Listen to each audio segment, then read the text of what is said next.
Jarang ngomong. Aduh, berapa sehari ini ya? Yang jelas tuh kemarin kan mati lampu juga, tapi kan masih melayani kemarin, masih baca nyetak, masih baca ini. Kalau mulai hari ini, ya besok kita melayani dulu kami berkasnya. Berkas ini juga belum tentu valid kan, kita cek dulu. Nanti cek itu lampu mati. Jadi tapi untuk supaya tidak titik masyarakat, pelayanan tetap Berjalan ya. jalan.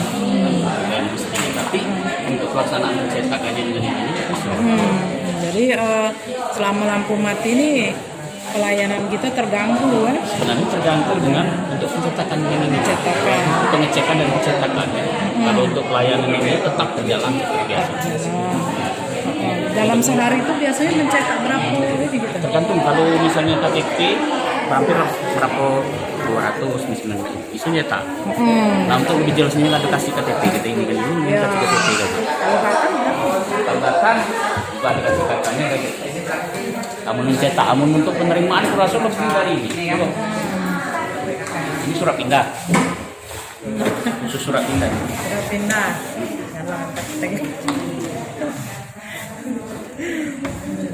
Ini akte perkawinan. Akte perkawinan. Iya. Kematian kawinan. Tadi ini luar ini. Tadi itu kelahiran. Kematian kawinan. Surat pindah. Ini kakak yang kosong ini. Ada uangnya. Ini KTP ya? Ya. Ini KTP. Sehari ini banyak yang ini berkas masuk. Lumayan Bu.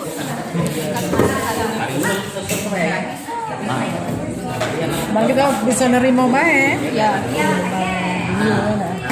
Mudah-mudahan lah. Menuju kepala PL itu 3 harian. Kami rusak Lagi ready? kita 200 178, 189, lebih kurang 200 per hari. per hari. Jadi kalau pelayan kita ini masuknya sehari berapa?